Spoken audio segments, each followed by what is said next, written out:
Bonjour Denis, Bonjour Armand, comment vas-tu? je vais bien par la grâce de Dieu et toi mon frère, comment tu vas? Je rends grâce à Dieu qui nous donne la vie. Amen, amen, amen. Eh bien, on va aujourd'hui continuer sur le thème que nous avons déjà abordé la semaine dernière. Et donc, je Mhm. te propose de commencer ce thème. Mais avant de commencer, comme il est de coutume, nous allons confier ce temps de partage au Seigneur. Donc, je vais prier Amen. avant que nous ne commencions encore. Prions. Ok. Éternel Dieu, notre Père, nous te disons merci pour le don de la vie, pour tout ce que tu fais pour nous. Merci Père éternel pour ce temps que nous avons passé ensemble pour partager ta parole. Nous voulons aussi que tu bénisses nos frères et sœurs qui seront avec nous à travers les ondes pour communier avec nous dans ce temps de partage de ta parole. Nous te bénissons, nous te louons pour ce que tu feras et pour ton Saint-Esprit qui va nous accorder pendant ce temps que nous allons passer ensemble avec nos auditeurs, avec nos frères et sœurs. Et nous te prions afin que tu nous écoutes parce que nous t'avons prié en Jésus-Christ. Amen. Amen, amen. Eh bien, qu'est-ce qu'on a aujourd'hui au menu, Denis? Oui, comme nous avons dit, nous continuons avec la réponse à la critique par rapport à Ésaïe chapitre 66, dont nous avions déjà commencé la première partie, ça c'est la deuxième partie. Mhm. Tout à fait. Donc, on va aller dans la critique et puis on va revenir après pour répondre à la critique. Mes amis, est-ce que vous avez pu remarquer que nous ne voyons pas ici,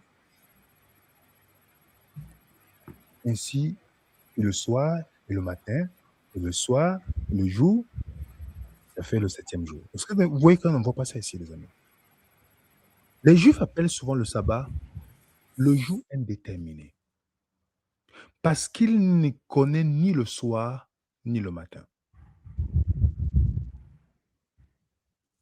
Pourquoi les autres jours ont la présence du jour, la nuit et le jour? La nuit et le jour, sauf le 7e jour. C'est le jour de l'Éternel, c'est le jour du Seigneur, comme on peut dire. Vous allez comprendre pourquoi je le dis ici. Donc, c'est le jour illimité, le 7e jour. Pourquoi donc? Les autres jours, il y a la nuit, le soir et le matin. Mais sauf ce jour, tous les 6 jours, il y a le contraste entre le bien et le mal. Sauf ce jour-là. Mhm. Donc là, c'est la critique que nous avons écoutée. Mhm. Si nous avons bien suivi, donc vu qu'il n'y a pas il n'y a pas la mention en ce qui concerne le 7e jour dans Genèse chapitre 1, il y eut un soir, il y eut un matin. Du coup, le 7e jour serait un jour illimité. N'est-ce pas? Ouais. Ça serait un jour illimité. Bon, je ne sais pas si tu as quelque chose à dire. Oui, je vais, avant que tu n'entres les pieds dans le plat sur le sujet, je vais rappeler quand même que quand tu parlais du contraste entre le bien et le mal, c'est une question qu'on a déjà traitée dans la première partie. Donc, parler du mal, le contraste entre le bien et le mal, parlant des jours, le jour et la nuit, nous avons déjà traité ce sujet. Donc, on fait référence et vous trouverez le lien pour la première partie où on a traité les ténèbres, la question des ténèbres dans la critique. Et donc, voilà, c'est juste une parenthèse que je voulais faire. Bon, je te laisse continuer. Ok, merci mon frère. Donc, on va aller je vais partager les slides avec vous. Donc là, nous allons essayer de répondre à cette question, de savoir pourquoi est-ce que il n'est pas mentionné, il y eut un soir, il y eut un matin en ce qui concerne le 7e jour. Ok. D'abord, nous allons remarquer quelque chose, comme nous pouvons lire à l'écran, les critiques fondent leurs arguments contre le sabbat en tant qu'institution chrétienne sur 3 arguments et une conclusion. Quels sont ces arguments? Le premier argument, c'est quoi? La Genèse nous dit que c'est Dieu qui s'est reposé le 7e jour, ce qui est vrai. Deuxième argument, le mot se reposa dans Genèse chapitre 2, verset 2 à 3 est Shabbat, qui signifie cesser. ce mot ne décrit pas la nature du repos de Dieu, mais plutôt le fait qu'il ait cessé de travailler. Ok, donc ça, ce sont les arguments des critiques, et c'est les mêmes arguments qui sont évoqués par le détracteur. Position 3, ou argument 3. Le récit de la création ne contient aucun commandement enseignant à l'homme d'observer le sabbat ou de cesser. Ok. La conclusion, c'est quoi qu'ils ont comme conclusion? Puisque le récit de la création affirme que Dieu a cessé et qu'il n'existe aucun commandement qui commande à l'homme de cesser, le sabbat n'est pas une institution de la création, mais plutôt une partie de l'ancienne alliance qui s'applique uniquement aux Juifs. Ok. Qu'est-ce que nous avons à dire? Toutes les déclarations énoncées par les critiques sont vraies. Donc, ça veut dire quoi? Toutes les déclarations qu'ils ont énoncées par rapport aux critiques, que c'est Dieu qui travaille, que c'est Dieu qui cesse de travailler et tout, que tout est en relation avec Dieu, ces arguments sont vrais. Mais le problème, c'est la conclusion. C'est la conclusion qui est fausse. Pourquoi? Voici nos arguments. Premier argument 1. C'est vrai, le récit de la Genèse affirme explicitement que c'est Dieu qui a cessé. C'est clair. Dans Genèse chapitre 1, Genèse chapitre 2, c'est Dieu qui travaille. Nous allons y revenir après. Deuxième argument, c'est vrai, le mot hébreu Shabbat signifie bien cesser, comme le montrent les exemples suivants. Nous avons les exemples ici. Genèse chapitre 8, verset 22. Tant que la terre subsistera, les semailles et la moisson, le froid et la chaleur, l'été et l'hiver, le jour et la nuit ne cesseront point. La parole, c'est cesser, c'est Shabbat. Néhémie chapitre 6, verset 3. Je leur envoyai des messagers avec cette réponse. J'ai un grand ouvrage à exécuter et je ne puis descendre. Le travail serait interrompu, donc cesser, c'est Shabbat, pendant que je le quitterai pour aller vers vous. Nous avons bien vu aussi dans Exode chapitre 5, verset 5, Pharaon dit, voici, ce peuple est maintenant nombreux dans le pays et vous lui feriez interrompre ses travaux. Ok, mon frère, si je te pose la question de cesser, je te demande maintenant, cesse de parler, alors que tu n'es pas en train de parler, est-ce que ça a un sens? Mais non. Ça n'a pas de sens parce que nous voyons bien que tout est en relation avec Dieu qui est actif dans l'œuvre de la création. Du coup, la conclusion de dire que le sabbat n'est pas en rapport avec l'homme, n'est pas en rapport avec nous, seulement avec les Juifs, c'est tordre les Écritures. Donc, pourquoi Dieu n'a pas ordonné à Adam et Ève de cesser de travailler le premier sabbat? Pourquoi est-ce que Dieu n'ordonne pas à Adam et Ève de cesser de travailler? Parce que si tu dis, Aman, cesse de parler. Moi, maintenant, nous sommes en train de faire une émission. Je te dis, Aman, cesse de manger. Est-ce que tu vas dire... La question que tu vas me poser, c'est de savoir, alors, Denis, est-ce que je suis en train de manger? Ça n'a pas de sens. Donc, pour que je te dise de cesser de manger, il faudrait bien que tu sois en train de manger. Donc, nous comprenons bien que si c'est Dieu qui travaille, pourquoi est-ce qu'il devrait demander à Adam de se reposer alors qu'Adam n'a pas travaillé? Donc, c'est ça, c'est la question. Pourquoi Dieu n'a pas donné à Adam et Ève l'ordre explicite de cesser de travailler le premier sabbat? Voici la réponse, nous avons déjà dit, pour que ce soit encore bien, comme nous avons souvent aussi la mémoire, avec la mémoire visuelle, que ce soit bien gravé dans nos cœurs. Genèse chapitre 2, versets 1 à 3. Si tu peux lire pour nous, frère. Ainsi furent achevés les cieux et la terre et toute leur armée. Dieu acheva au septième jour son œuvre qu'il avait faite, et il se reposa au septième jour de toute son œuvre qu'il avait faite. Dieu bénit le septième jour et il sanctifia, parce qu'en ce jour, il se reposa de toute son œuvre qu'il avait créée en la faisant. Amen. Nous comprenons bien, c'est Dieu qui est en action. Donc, la question est de savoir pourquoi est-ce que Dieu ne demande pas à Adam et Ève de cesser de Shabbat, de reposer. On comprend bien que c'est Dieu qui est en action. Dieu, ça vient plusieurs fois, même dans Genèse, de Genèse chapitre 1 à Genèse chapitre 2, de 1 à 3, tout ce qui est en rapport avec Dieu apparaît 31 fois. Donc, ça nous fait comprendre bien que c'est Dieu qui est en action. Qu'est-ce qu'on doit retenir?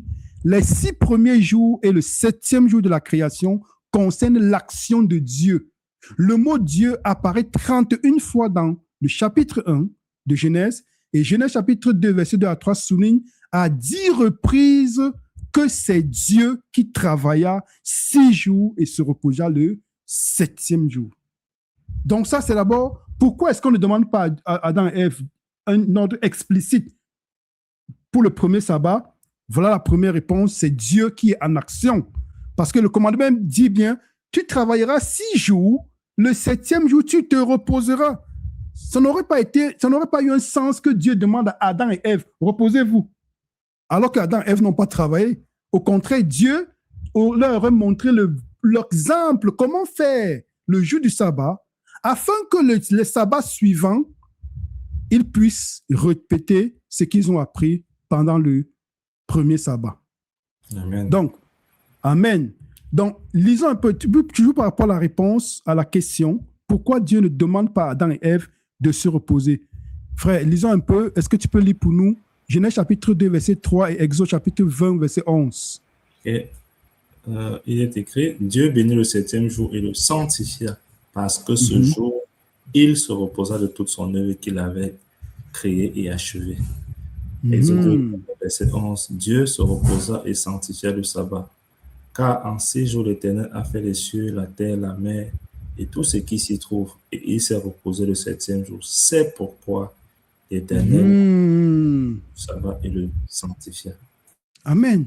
Nous comprenons bien le pourquoi. Donc, si quelqu'un se pose la question, pourquoi Dieu n'ordonne pas à Adam, explicitement à Adam et Ève, de se reposer, de cesser? Voilà la réponse. Genèse 2, verset 3. Dieu bénit le 7e jour et le sanctifia parce que, donc voilà la réponse, parce que il se reposa, il ne dit pas Adam se reposa, Ève se reposa, non.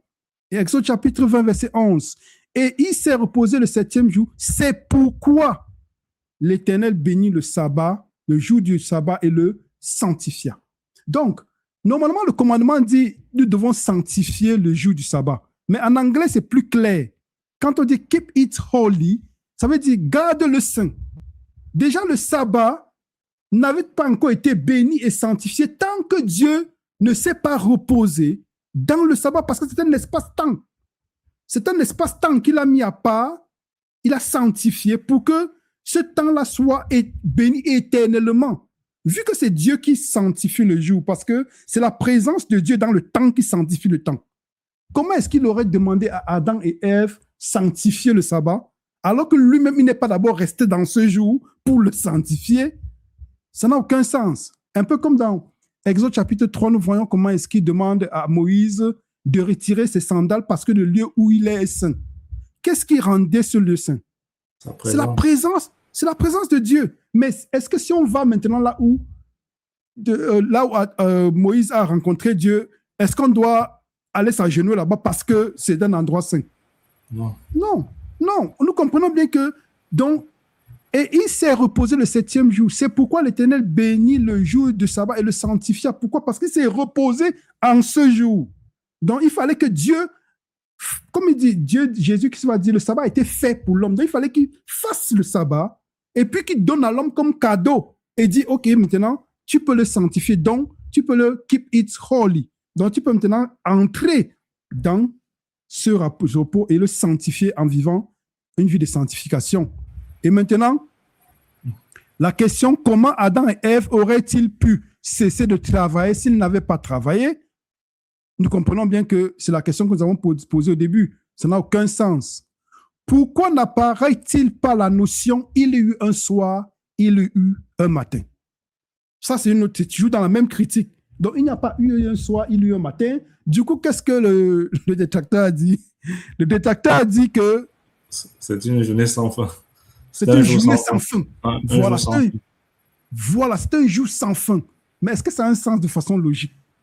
Parce qu'il y a quand on dit c'est un jour sans fin, c'est un jour sans fin pour qui? Bon, on se repose pourquoi? Dieu s'est reposé, il a cessé par rapport à l'œuvre qu'il faisait. Donc, du coup, la question de savoir pourquoi il n'apparaît pas la notion il y eut un soir, il y eut un matin, pendant le premier sabbat, c'est toujours en relation avec Dieu. Parce que normalement, s'il y avait encore il y eut un soir, il y eut un matin, ça aurait un impact sur Dieu. Dieu est hors du temps et de l'espace. Donc, normalement, il n'est pas écrit il y eut un soir, il y eut un matin, parce que c'est le repos, c'est le sabbat de Dieu. Parce que Dieu ne recommence pas son œuvre de création. Il a achevé. Donc, normalement, ce n'est pas que Dieu a fini de créer et après il a recommencé une autre œuvre de création. Non, il a déjà achevé. Donc, du coup, vu que Dieu, c'est un sabbat éternel, c'est continu pour Dieu, parce que lui, il est Dieu. Mais maintenant, comme il a donné à l'homme, il a un commandement, le commandement est explicite maintenant pour l'homme. Donc, voyons par exemple comment est-ce que Dieu a achevé son œuvre. Mon frère, lisons Genèse chapitre 1, verset 31 et 2, verset 2, qui apparaît. Dieu vit tout ce qu'il avait fait, et voici, cela était très bon. Il y eut un soir, il y eut un matin, 6e jour. Ainsi furent achevés les cieux, la terre et toute leur armée. Le 7e jour, Dieu acheva son œuvre qu'il avait faite, et il se reposa le 7e jour de toute son œuvre qu'il avait faite. Amen. Donc, on dit bien qu'il fut achevé, le ciel, la terre fut achevé. Dieu n'est plus en train de créer. Nous sommes en train de découvrir tout ce que Dieu a créé. Dieu n'est pas encore dans l'œuvre de la création. Dieu a déjà tout créé. Maintenant, qu'est-ce que Dieu est en train de faire?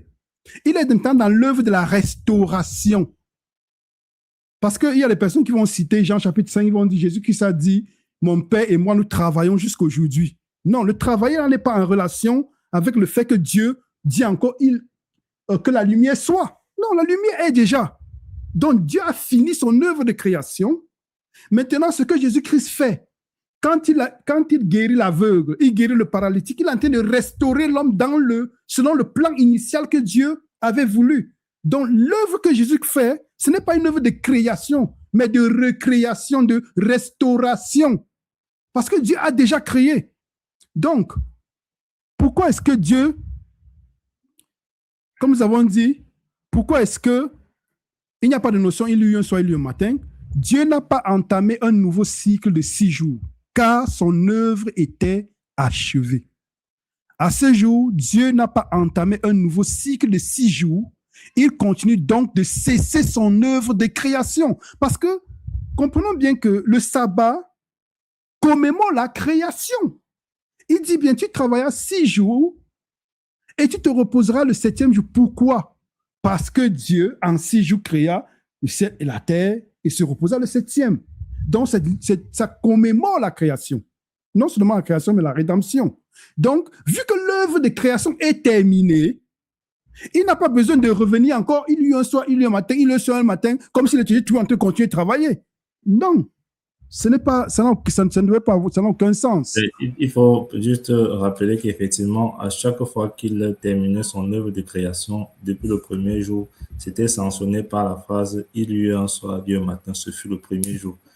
On a fait la même chose après le deuxième jour, il y a eu un soir, il y a eu un matin, ce fut le second jour. Et au 6e jour, il achève l'œuvre de création. Donc, comme tu le dis très bien, le 7e jour, il ne répète pas les mêmes paroles parce que ça sanctionnait ce qu'il avait fait, c'est-à-dire l'œuvre de la création qu'il avait faite. Donc, il n'a pas besoin justement de répéter cela parce que la création a cessé au 6e jour. Ok, c'est ça. Et pour encore aborder dans ton sens, c'est que si on suit la logique des détracteurs, ça veut donc dire que admettons de côté le sabbat, ça veut dire qu'au 8e jour, selon leur logique, ils devraient encore redire la même chose.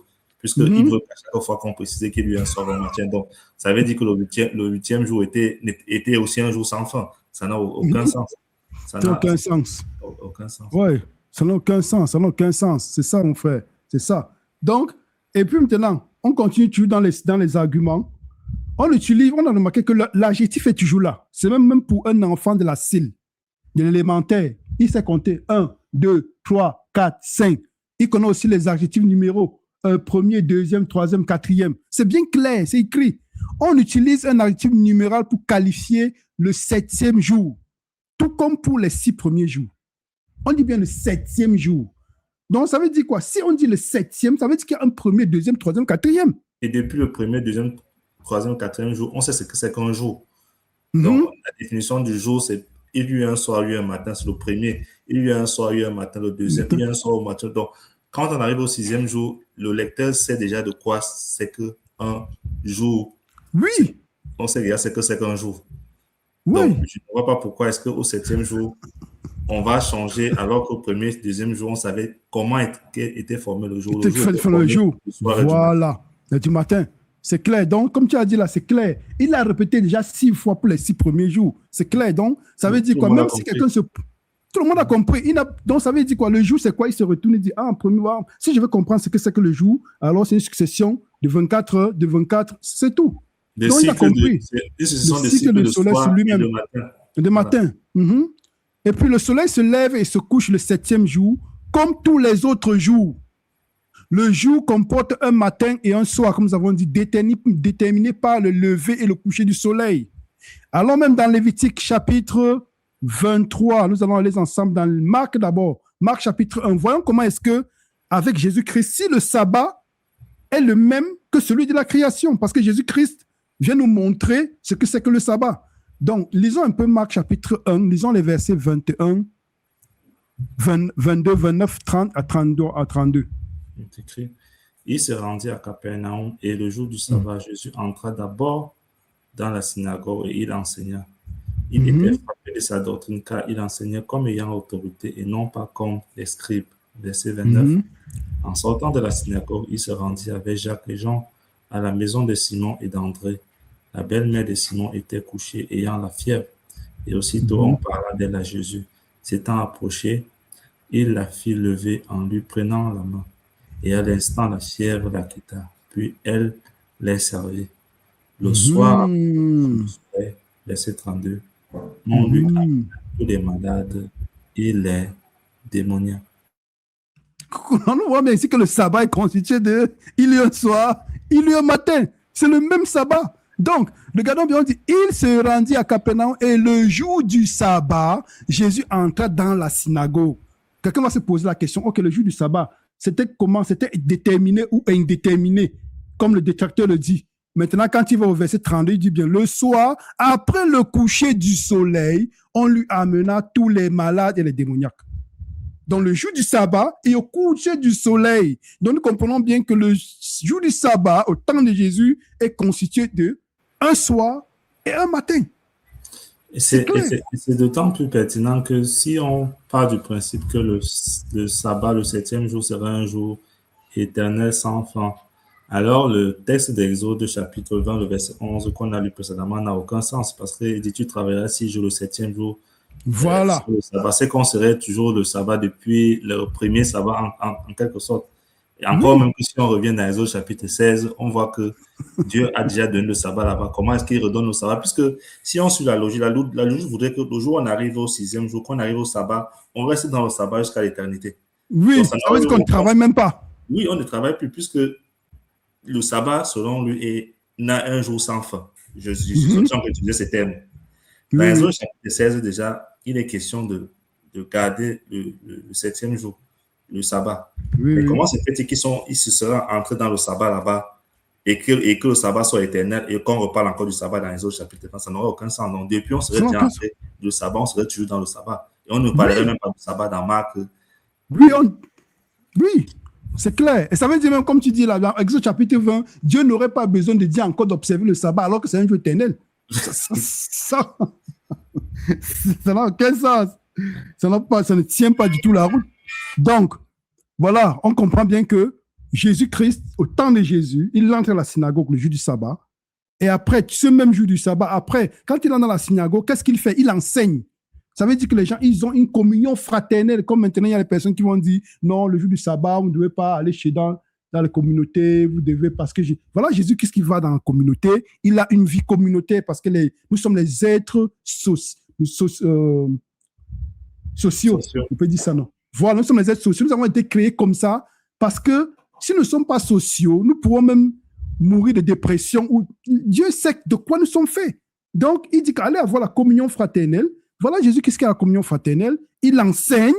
Voilà ce qu'il est en train d'enseigner. Ils ont la louange et tout. Et après, il sort de la synagogue. Qu'est-ce qu'il fait? L'œuvre missionnaire médicale. Ça veut dire qu'il sort maintenant pour soigner. Qu'est-ce qu'il va faire? Il va soigner la belle-mère de Pierre.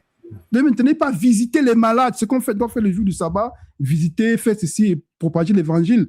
Et maintenant, le soir, après le coucher du soleil. Donc, c'est clair c'est tellement clair que le sabbat ici, un jour sans fin. Donc, ça n'a aucun sens. Et vu même, nous avons même notre sabbat ici, dans Lévitique chapitre 23. Lisons un peu le verset 32, ce sabbat des expiations. Il est écrit, ce sera pour vous un sabbat, un jour de repos, et vous humilierez vos âmes. Dès le soir du 9e jour jusqu'au soir suivant, vous célébrerez votre sabbat. Donc vous célébrez, on dit bien dès le soir du 9e jour jusqu'au soir suivant, vous célébrez votre sabbat. Donc, le sabbat dont parle le détracteur qui est un jour éternel, ce n'est pas biblique du tout. Ce n'est pas biblique du tout. Donc, seulement pour annuler un jour, il va falloir qu'on fasse des gymnastiques intellectuelles qui, jusque-là, de façon biblique, ne tiennent pas la route du tout. Donc, et puis, nous allons remarquer une chose. Nous ne voyons pas, les détracteurs vont dire oui, Adam, on ne voit pas l'ordre explicite. Nous avons déjà répondu que Dieu demande à Adam d'observer le 7e jour. Mais on voit quand même Adam travailler. L'Éternel Dieu prit l'homme et le plaça dans le jardin pour le cultiver et pour le garder. Donc, Dieu a mis l'homme, Adam va travailler le jardin et certainement il va se reposer. Dans la critique aussi, les critiques peuvent dire, ok, vous voyez, ici on ne voit pas Adam se reposer. Je pourrais aussi poser la question aux critiques. Est-ce qu'on voit Adam apprendre, enseigner à Abel et Caïn comment faire le sacrifice? Non. Parce que quand tu réfléchis, tu dis, bon, je ne vois pas Adam et Ève apprendre à Caïn et Abel comment faire le sacrifice de l'agneau. Du coup, on voit Abel qui offrit un sacrifice plus excellent que celui de son frère. Bon, est-ce que ça veut dire que la Bible, c'est un peu ici, un peu là, et il faut que nous soyons équilibrés? Est-ce qu'on va dire, comme on ne voit pas Adam faire telle chose, je ne fais pas? Non, ça n'a pas de sens. Parce que la jeunesse donne ce dont nous avons besoin. Vas-y, frère. Et pas plus que Dieu ne donne à Caïn et Abel les instructions sur les sacrifices à apporter. On constate juste qu'il y en a un qui a apporté un sacrifice qui n'est pas agréable à Dieu. Si Dieu ne lui avait pas explicitement dit ce qu'il fallait apporter comme sacrifice, comme offrande, pardon, alors il n'y a pas raison d'avoir rejeté le sacrifice de Caïn, puisque il se base sur l'argument du silence. Donc, comme ce n'est pas explicitement dit, alors ça n'existe pas. Alors, je vais dire le fait que Caïn est coupable d'avoir offert un sacrifice non agréable à Dieu, alors ça n'a pas lieu d'être, puisqu'il n'y a pas précisé exactement ce qu'il aurait fait. Oui. C'est l'argument du silence, en fait. C'est un sophisme. C'est le sophisme, l'argument du silence. Ouais. Donc, c'est ça, pour pouvoir, tu vois, puisque Dieu n'a pas dit ceci, alors, bon, on avait dit quoi alors? Comment est-ce que Adam aurait vécu pendant ces 930 ans? Si Adam avait péché, il aurait apporté le sacrifice. Mais est-ce qu'on voit Dieu apprendre à Adam? Dit que, ok, apprends. Alors, est-ce qu'on voit Adam apprendre à Caïn et Abel? Non. Donc, du coup, comme tu as dit, c'est un sophisme. Donc, on attire l'attention des auditeurs sur ce type de manipulation afin de pouvoir arriver à ces fins qui ne sont pas du tout celles qui sont dans les voies de Dieu. Je pense que c'est suffisamment clair. On a vu ce qui s'est rapporté à Dieu. Donc, c'est Dieu, effectivement, qui cesse de travailler, comme on l'a bien montré. Et c'est lui qui, une fois qu'il a cessé de travailler, présente la chose à Adam comme quelque chose en noir. Il fallait qu'il le bénisse avant de pouvoir le présenter à l'humanité. Il fallait lui-même qu'il passe par. Et ça, c'est assez cohérent avec la façon de procéder de Dieu. Dieu n'a pas créé l'homme et il aurait pu le faire au premier jour. Il a créé l'homme à la fin, une fois qu'il a créé tout ce qu'il a créé, une fois qu'il a créé tout ce qu'il lui a confié par la suite. Une fois qu'il crée, il prépare la chose, il confie maintenant à l'homme. Donc, c'est le même procédé maintenant qu'il va faire avec le sabbat. Il va lui-même se reposer avant de le donner à l'homme. Donc, c'est le même procédé qu'il utilise. Ce n'est que la suite logique. Il a fait la même chose avec la création. Il fait la même chose avec le sabbat. Il finit d'abord, il prépare d'abord la chose avant de donner à l'homme. Amen. Et puis même, nous avons le verset là. Est-ce qu'on parlait dans Marc chapitre 2, verset 27? Marc chapitre 2, verset 27. Marc chapitre 2, verset 27 écrit, puis il a dit, le sabbat a été fait pour l'homme et non l'homme pour le sabbat.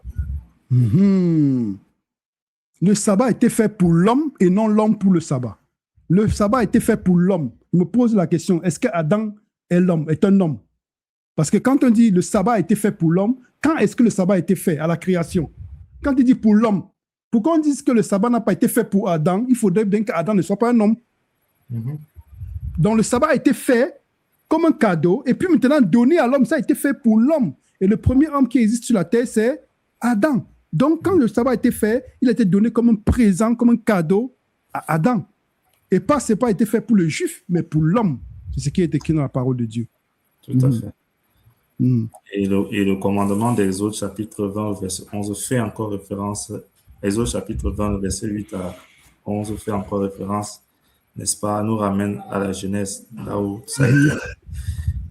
Eh bien, merci pour votre écoute et j'espère que nous avons répondu à cette critique. Nous allons continuer dans les prochaines émissions à continuer à partager avec vous les critiques et n'hésitez pas surtout à nous partager si vous avez des points que vous aimeriez que nous développions. Nous ferons plaisir, Denis et moi et notre frère, 7e jour, de répondre à toutes vos interrogations. Amen, amen. Ok, à très bientôt par la grâce de Dieu. Dieu vous bénisse. Amen, amen.